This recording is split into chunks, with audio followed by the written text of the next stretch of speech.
কাৰোবাক জীৱনৰ পৰা আঁতৰাই দিয়াৰ প্ৰথম লক্ষণ হৈছে কথা নোকোৱা।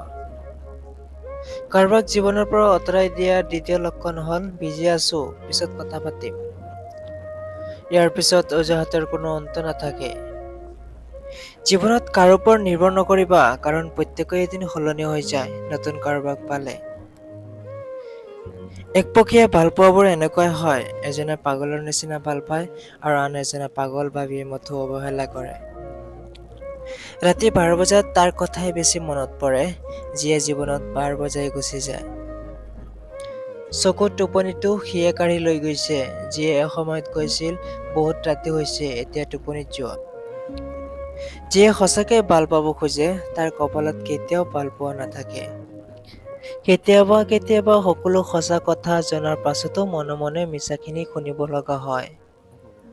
তিনি ধৰণৰ মানুহৰ অহংকাৰ বেছি। 1 নম্বৰ বেছি শিক্ষিত, 2 নম্বৰ বেছি সুন্দৰ হলে আৰু 3 নম্বৰ হঠাৎ ডাঙৰ মানুহ হৈ গলে।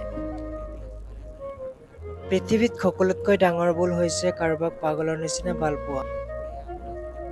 জীৱনত কাৰোবাৰ পৰা কষ্ট পাই থাকিলে তুমি তাক কষ্ট দিব নাযাবা।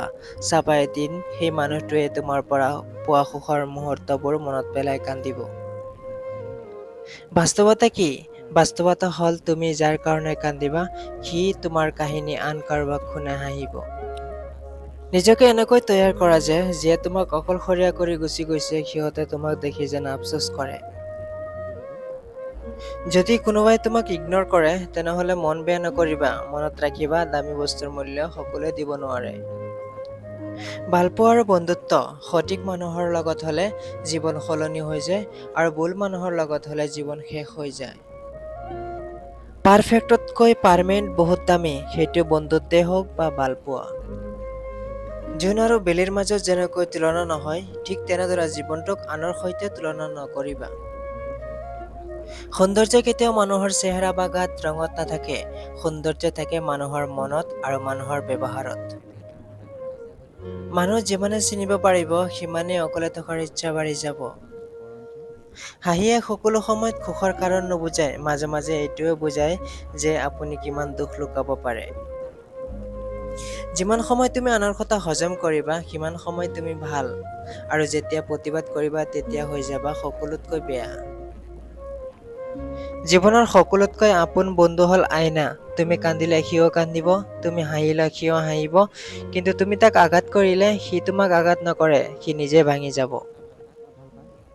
যিয়ে আঘাত দিয়ে সি এদিন পাহৰি যায়, কিন্তু যাক আঘাত কৰা হয় সি কেতিয়াও পাহৰিব নোৱাৰে। এনেকুৱা মানুহক কেতিয়াও ভাল নাপাবা, যাৰ কাষত প্ৰয়োজনৰ বাহিৰে তোমাৰ আৰু কোনো মূল্য নাই।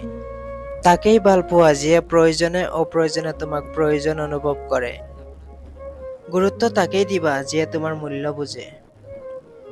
সকলো সহ্য কৰিব পাৰি, কিন্তু প্ৰিয় মানুহজনৰ অৱহেলা সহ্য কৰিব নোৱাৰি। কষ্ট সহ্য কৰা মানুহবোৰ এদিন সুখী হ'বই, কিন্তু যিসকলে কষ্ট দিয়ে সিহঁতে কেতিয়াও সুখী হ'ব নোৱাৰে। ভিডিঅ'টো চাই কেনে পালে কমেণ্ট কৰি জনাব, আৰু চাই ভাল পালে এটা লাইক কৰি দিব, আৰু নতুন ভিডিঅ' পাবলৈ চেনেলটো ছাবস্ক্ৰাইব কৰি দিব। ধন্যবাদ।